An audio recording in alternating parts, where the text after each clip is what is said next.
अब मैं संत और असंत दोनों के चरणों की वंदना करता हूँ। दोनों ही दुख देने वाले हैं, परंतु उनमें कुछ अंतर कहा गया है। वह अंतर यह है कि एक संत तो बिछुड़ते समय प्राण हर लेते हैं और दूसरे असंत मिलते हैं तब दारुण दुख देते हैं। अर्थात संतों का बिछुड़ना मरने के समान दुखदायी होता है और असंतों का मिलना। दोनों संत और असंत जगत में एक साथ पैदा होते हैं, पर एक साथ पैदा होने वाले कमल और जोंक की तरह उनके गुण अलग अलग हैं। कमल दर्शन और स्पर्श से सुख देता है, किंतु जोंक शरीर का स्पर्श पाते ही रक्त चूसने लगती है। साधु अमृत के समान मृत्यु रूपी संसार से उबारने वाला और असाधु मदिरा के समान मोह, प्रमाद और जड़ता उत्पन्न करने वाला है। दोनों को उत्पन्न करने वाला जगत रूपी अगाध समुद्र एक ही है। शास्त्रों में समुद्र मंथन से ही अमृत और मदिरा दोनों की उत्पत्ति बताई गई है। भले और बुरे अपनी अपनी करनी के अनुसार सुंदर यश और अपयश की संपत्ति पाते हैं। अमृत चंद्रमा श्री गंगा जी और साधु एवं विष अग्नि कलयुग के पापों की नदी अर्थात कर्मनाशा और हिंसा करने वाला व्याध, इनके गुण अवगुण सब कोई जानते हैं, किंतु जिसे जो भाता है उसे वही अच्छा लगता है। भला भलाई ही ग्रहण करता है और नीच नीचता को ही ग्रहण किए रहता है। अमृत की सराहना अमर करने में होती है और विष की मारने में। दुष्टों के पापों और अवगुणों की और साधुओं के गुणों की कथाएं दोनों ही अपार और अथाह समुद्र हैं। इसी से कुछ गुण और दोषों का वर्णन किया गया है, क्योंकि बिना पहचाने उनका ग्रहण या त्याग नहीं हो सकता। भले बुरे सभी ब्रह्मा के पैदा किए हुए हैं, पर गुण और दोषों को विचार कर वेदों ने उनको अलग अलग कर दिया है। वेद, इतिहास और पुराण कहते हैं कि ब्रह्मा की यह सृष्टि गुण अवगुणों से सनी हुई है। दुख सुख, पाप पुण्य, दिन रात, साधु असाधु, सुजाति कुजाति, दानव देवता, ऊंच नीच, अमृत विष, सुजीवन मृत्यु, माया ब्रह्मा, जीव ईश्वर, संपत्ति दरिद्रता, रंक राजा, काशी मगध, गंगा कर्मनाशा, मारवाड़ मालवा, ब्राह्मण कसाई, स्वर्ग नरक, अनुराग बैराग, ये सभी पदार्थ ब्रह्मा की सृष्टि में हैं। वेद शास्त्रों ने उनके गुण दोषों का विभाग कर दिया है। विधाता ने इस जड़ चेतन विश्व को गुण दोषमय रचा है, किंतु संत रूपी हंस दोष रूपी जल को छोड़कर गुण रूपी दूध को ही ग्रहण करते हैं। विधाता जब इस प्रकार का हंस का सा विवेक देते हैं, तब दोषों को छोड़कर मन गुणों में अनुरक्त होता है। काल स्वभाव और कर्म की प्रबलता से भले लोग साधु भी माया के वश में होकर कभी कभी भलाई से चूक जाते हैं। भगवान के भक्त जैसे उस चूक को सुधार लेते हैं और दुख दोषों को मिटाकर निर्मल यश देते हैं, वैसे ही दुष्ट भी कभी कभी उत्तम संग पाकर भलाई करते हैं, परंतु उनका कभी भंग न होने वाला मलिन स्वभाव नहीं मिटता। जो भेषधारी ठग हैं, उन्हें भी अच्छा साधु का सा वेश बनाए देखकर वेश के प्रताप से जगत पूजता है, परंतु एक न एक दिन वे चौड़े आ ही जाते हैं। अंत तक उनका कपट नहीं निभता, जैसे कालनेमी रावण और राहु का हाल हुआ। बुरा भेष बना लेने पर भी साधु का सम्मान ही होता है, जैसे जगत में जामवान और हनुमान जी का हुआ। बुरे संग से हानि और अच्छे संग से लाभ होता है, यह बात लोक और वेद में है और सभी लोग इसको जानते हैं। पवन के संग से धूल आकाश पर चढ़ जाती है और वही नीचे की ओर बहने वाले जल के संग से कीचड़ में मिल जाती है। साधु के घर के तोता मैना राम राम सुमरते हैं और असाधु के घर के तोता मैना गिन गिन कर गालियां देते हैं। कुसंग के कारण धुआं कालिक कहलाता है, वही धुआं सुसंग से सुंदर स्याही होकर पुराण लिखने के काम में आता है और वही धुआं जल अग्नि और पवन के संग से बादल होकर जगत को जीवन देने वाला बन जाता है। ग्रह, औषधि, जल, वायु और वस्त्र ये सब भी कुसंग और सुसंग पाकर संसार में बुरे और भले पदार्थ हो जाते हैं। चतुर एवं विचारशील पुरुष ही इस बात को जान पाते हैं।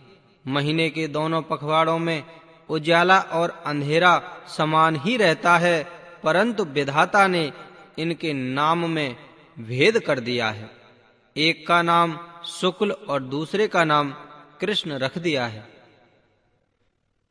एक को चंद्रमा का बढ़ाने वाला और दूसरे को उसका घटाने वाला समझकर जगत ने एक को सुयश और दूसरे को अपयश दिया है। जगत में जितने जड़ और चेतन जीव हैं, सबको राममय जानकर मैं उन सबके चरण कमलों की सदा दोनों हाथ जोड़कर वंदना करता हूँ। देवता, दैत्य, मनुष्य, नाग, पक्षी, प्रेत, पितर, गंधर्व, किन्नर, निशाचर सबको मैं प्रणाम करता हूँ।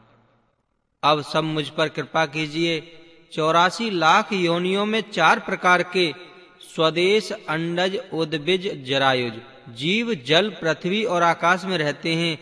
उन सबसे भरे हुए इस सारे जगत को श्री सीताराम में जानकर मैं दोनों हाथ जोड़कर प्रणाम करता हूँ। मुझको अपना दास जानकर कृपा की खान आप सब लोग मिलकर सब छल छोड़कर कृपा कीजिए। मुझे अपने बुद्धि बल का भरोसा नहीं है, इसलिए मैं सबसे विनती करता हूँ। मैं श्री रघुनाथ जी के महान गुणों का वर्णन करना चाहता हूँ, परंतु मेरी बुद्धि छोटी है और श्री राम जी का चरित्र अथाह सागर है। इसके लिए मुझे उपाय का एक भी अंग अर्थात कुछ लेस मात्र भी उपाय नहीं सूझता। मेरे मन और बुद्धि कंगाल हैं, किंतु मनोरथ राजा है। मेरी बुद्धि तो अत्यंत नीची है और चाह बड़ी ऊंची है।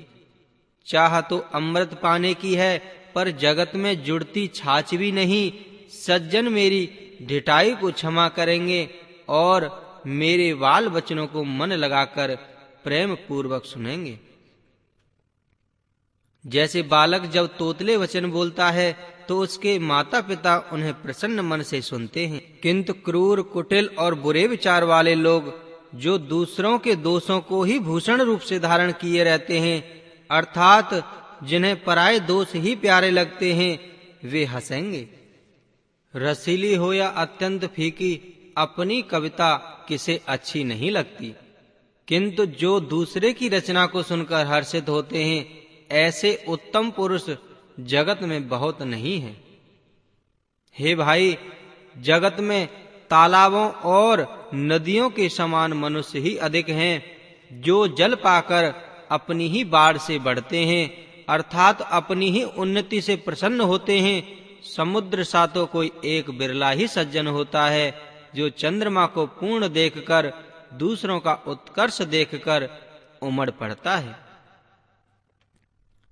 मेरा भाग्य छोटा है और इच्छा बहुत बड़ी है, परंतु मुझे एक विश्वास है कि इसे सुनकर सज्जन सभी सुख पाएंगे और दुष्ट हंसी उड़ावेंगे। किंतु दुष्टों के हंसने से मेरा हित ही होगा। मधुर कंठ वाली कोयल को कोए तो कठोर ही कहा करते हैं। जैसे बगुले हंस को और मेंढक पपीहे को हंसते हैं, वैसे ही मलिन मन वाले दुष्ट निर्मल वाणी को हंसते हैं। जो ना तो कविता के रसिक हैं और न जिनका भगवान श्री रामचंद्र जी के चरणों में प्रेम है, उनके लिए भी यह कविता सुखद हास्य रस का काम देगी। प्रथम तो यह भाषा की रचना है, दूसरे मेरी बुद्धि भोली है, इसमें यह हंसने के योग्य ही है, हंसने में उन्हें कोई दोष नहीं।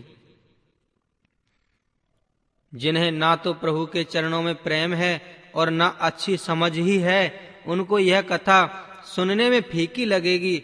जिनकी श्री हरि भगवान विष्णु और श्री हर भगवान श्री शंकर के चरणों में प्रीति है, और जिनकी कुतर्क करने वाली नहीं है, जो श्री हर में भेद की या ऊंच नीच की कल्पना नहीं करते, उन्हें श्री रघुनाथ जी की यह कथा मीठी लगेगी। सज्जनगण इस कथा को अपने जी में श्री राम जी की भक्ति से भूषित जानकर सुंदर वाणी से सराहना करते हुए सुनेंगे। मैं ना तो कवि हूँ, न वाक्य रचना में ही कुशल हूँ, मैं तो सब कलाओं तथा सब विद्याओं से रहित हूँ।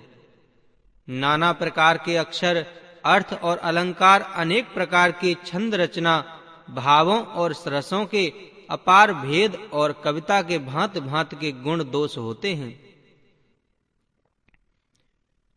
इनमें से काव्य संबंधी एक भी बात का ज्ञान मुझ में नहीं है। यह मैं कोरे कागज पर लिखकर शपथ पूर्वक सत्य सत्य कहता हूँ। मेरी रचना सब गुणों से रहित है, इसमें बस जगत प्रसिद्ध एक गुण है। उसे विचार कर अच्छी बुद्धि वाले पुरुष, जिनके निर्मल ज्ञान है, इसको सुनेंगे। इसमें श्री रघुनाथ जी का उदार नाम है, जो अत्यंत पवित्र है, वेद पुराणों का सार है, कल्याण का भवन है और अमंगलों को हरने वाला है। जिसे पार्वती जी सहित भगवान श्री शिव जी सदा जपा करते हैं। जो अच्छे कवि के द्वारा रची हुई बड़ी अनूठी कविता है, वह भी श्री राम नाम के बिना शोभा नहीं पाती। जैसे चंद्रमा के समान मुख वाली सुंदर स्त्री सब प्रकार से सुसज्जित होने पर भी वस्त्र के बिना शोभा नहीं देती, इसके विपरीत कुकक की रची हुई सब गुणों से रहित कविता को भी श्री राम के नाम एवं यश से अंकित जानकर बुद्धिमान लोग आदर पूर्वक कहते और सुनते हैं, क्योंकि संत जन भौरे की भांति गुड़ ही को ग्रहण करने वाले होते हैं। यद्यपि मेरी इस रचना में कविता का एक भी रस नहीं है, तथापि इसमें श्री राम जी का प्रताप है। मेरे मन में यही एक भरोसा है, भले संग से भला किसने बड़प्पन नहीं पाया। धुआं भी अगर के संग से सुगंधित होकर अपने स्वाभाविक कड़वेपन को छोड़ देता है। मेरी कविता अवश्य भद्दी है, परंतु इसमें जगत का कल्याण करने वाली श्री राम कथा रूपी उत्तम वस्तु का वर्णन किया गया है।